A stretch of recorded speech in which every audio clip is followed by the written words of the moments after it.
So we bought this house, which is a kind of Earthship, 10 years ago, and we renovated it while we were living in Quebec City, and we now live full-time in it for 2 years. And it's a half-grid house. We live on solar panels and rainwater and with a composting toilet.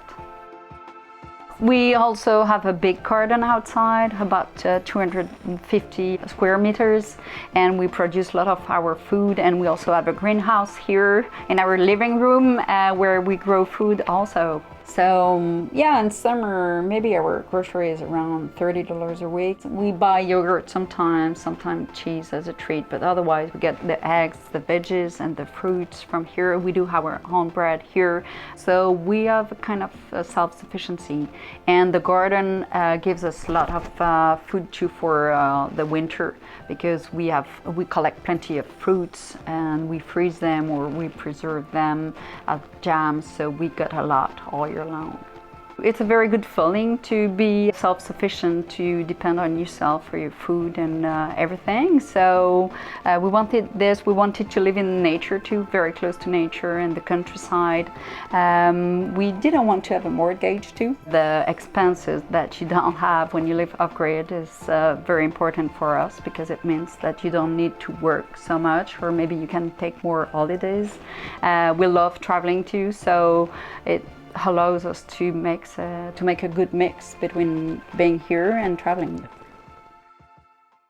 So we were looking for land, and I found this house on the web, and we decided just to come to check it out. And it was not exactly the region we wanted to move, but when we arrived here, and we just fell in love with the house because it's just what we were looking for. And it was very cheap. It was $15,000. It was not in this shape. Condition. I mean, we renovated it a lot. We've put some money, but still it's a very affordable house for all that we have, the space outside and the inside of the house.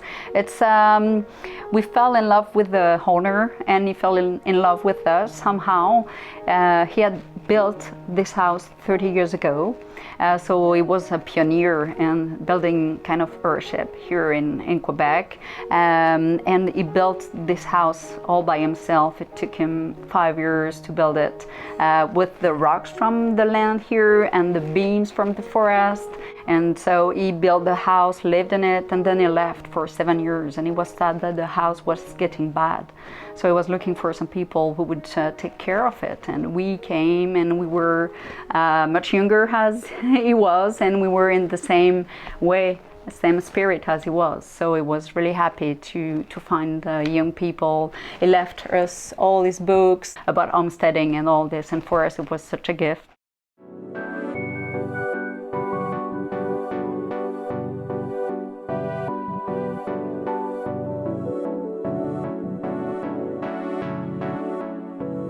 The first 8 years we had the house. We were living in Quebec, and so we were commuting. We were coming here in the weekends and working on the house, but we're not really skilled in construction, so we needed help, and we had some help. And also we were working in the garden, because when we came here there was nothing, just a apple tree, so we planted everything. And for us it was very important to have the garden from the beginning, so we had the flashlight, and it was 10 at night, Saturday, and we were doing the garden because we had only 2 days. And then at the same time we launched a social economy enterprise, so we were very busy in town, and then we had our daughter, so it was quite a lot of job and back and forth doing all this. But we made it, and 2 years ago we decided, okay, now it's time to be full-time.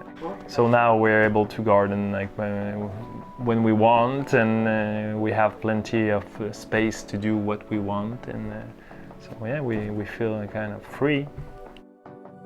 So the total house is around 100 square meters, with 35 meters for the greenhouse. We made it bigger because we wanted to have a living space in here. So we are now in the greenhouse. That's where we have a lot of our meals, because we have a table here. We also have our bathroom is in the greenhouse too, with a toilet and a shower. And we have an extra bed here for the visit and a sofa. And inside the house, it's like a loft. So we have our bed, our daughter's bed. We have the kitchen and the dining room. And in the back, we have a root cellar, and outside a shed and another toilet, composting toilet. The water is coming from the rain. We have different systems to collect the rainwater, and we have like big tank outside to collect the water from the greenhouse, and this water is transferred to a concrete cylinder on the ground. So this water is coming from gravity into the house.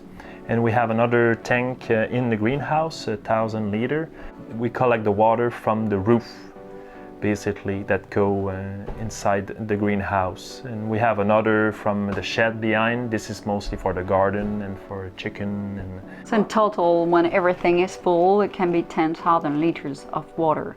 So we almost never lack water. One challenge here is that we still didn't find spring water, so we need to go get our drinking water from another place, a cabin that where we have access that is not far from here. We could maybe drink the rainwater. Yes, it's filtered. We filter it, but we can use system to filter the water and to purify.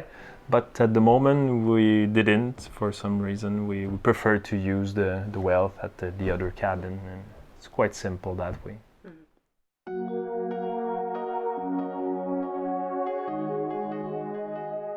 We feel really connected to nature because it's all around, but also because as we use the rain water, when it rains for us, it's, oh wow, it's gonna water the garden and fill up the tanks. So even Emma, she is happy when it rains. You know, usually we say, oh no, it's raining, and people are sad because it's not sunny. But in our case, we're happy when it rains because we know we need it.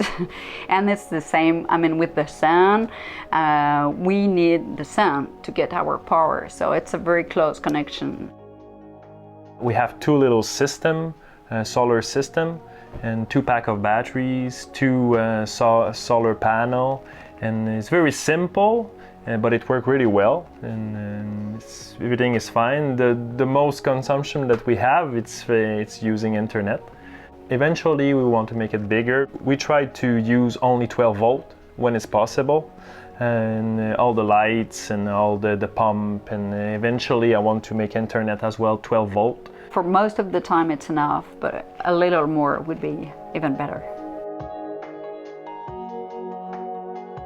So most of the heat is coming from the sun because we're passive solar, but we live in Canada, so we have a wood stove. We have a Hamish cook stove that it is in the middle of the house. And we use it to cook, we use it for the hot water, and we use to eat the house. This house, it's because it's underground and because we have a greenhouse into the house, it's kind of a challenge for sometimes for humidity, because the house can be cold and the greenhouse can be really hot, so it creates humidity, and that's the challenge, to create more ventilation, natural ventilation. It's especially when we are not here for a while. We come back from travel or at spring, for example, so the lower part of the walls can get humid. But we would deal with this and we warm up the oven, and it works pretty well. But after 2 days, it's all right. We have 2 dry composting toilets. So one is inside, it's more for night and for our daughter, and in winter when it's freezing cold outside. The other one is outside, and it's the main one. And we have a pound for grey water. So we have plants that filter the grey water in the pound. It's only the water from the shower and the sink that go there. And that's it, it's that simple. The house itself works very well in winter, and even without heat it will stay above 0 degrees. And the former owner, he loved winter here. So someone who wants to live very relaxed and read books all winter long, it's a perfect place for this. And even in February, for example, we can be here with little clothes, and it can be warm on a sunny day. But most of the time, because we're travelers and we like discovering other places, and it's part of our lifestyle, most of the time we go away for winter winter. And usually we go for 2, 3, 4 months for travel. So we went to Europe. I come from France originally, so usually we go to Spain or France. But the last 2 years we went to Florida for a road trip, and last year it was in Mexico for 4 months. So our off-grid situation and the fact that we don't have a mortgage that needs to be paid every month and we have very little expenses allows us to travel. Go away, yeah. We kind of found a balance between our homesteading will.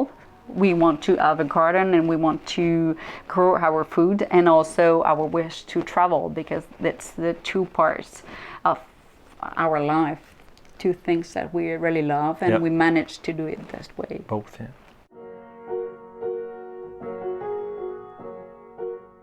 Emma is in first grade now, and we decided to send her to school here in the village because we love the school. It's a very small one with like 50-something kids. For us, it's important that she meets friends. She's an only child, and so it's good that she spends some time in a community of people of her age. And also this gives us time for work, either here or our job, and she comes back from school at 3 usually, and so we have plenty of time. But when we travel, like last year for 4 months, we did homeschool or travel school, RV school, and we loved it. We did around 1 hour each day, and she didn't lose anything. She can read now already, and she liked it, and we liked it too. So, and we learned so much while traveling. So, it's a good way to learn. We create Les Urbains urban gardening in Quebec City in 2009. It's a non-profit organization that we create together, and we were doing a rooftop garden, mini project in the city. It worked really well, and we changed kind of the mentality of horticulture in Quebec. So to plant more food in the city. So with this mission accomplished, we decided just to move away and to become a homesteader. And now we have a new project. We are Hempbassadors. We want to promote industrial hemp, the different use of it, and all the opportunity that can create for a Canadian economy. So yeah, we're now started the project 4 months ago, and we're really happy about it. Industrial hemp is allowed in Canada for 20 years now, but it's still emerging, re-emerging. When we started to read more about hemp, we realized how a great solution it is, because it provides food, it provides clothing, it provides construction material, shelter, yeah, so many things. It can make plastic, paper, and it's a very ecological plant. It doesn't require, pesticides, fungicides and all this, so it grows very easily. The idea is to go meet people who work with hemp and interview them and show their work and promote the plant in general. We want to be part of this, and we want to, just as we did with urban agriculture when it was not known, our goal with hemp is to make it go mainstream. I hope you enjoyed checking out this video and learning about Francis and Marie's story. We find their lifestyle and the projects they're working on really inspiring. And if you want to learn more about the work they're doing to promote hemp as the amazing plant that it is, you can check them out on Facebook and Instagram at Hempbassadors. Also, if you want to see more stories of people living off-grid or in Earthships, you can check out our playlists. They're also going to be linked in the description of this video. Thanks for watching. See you next time.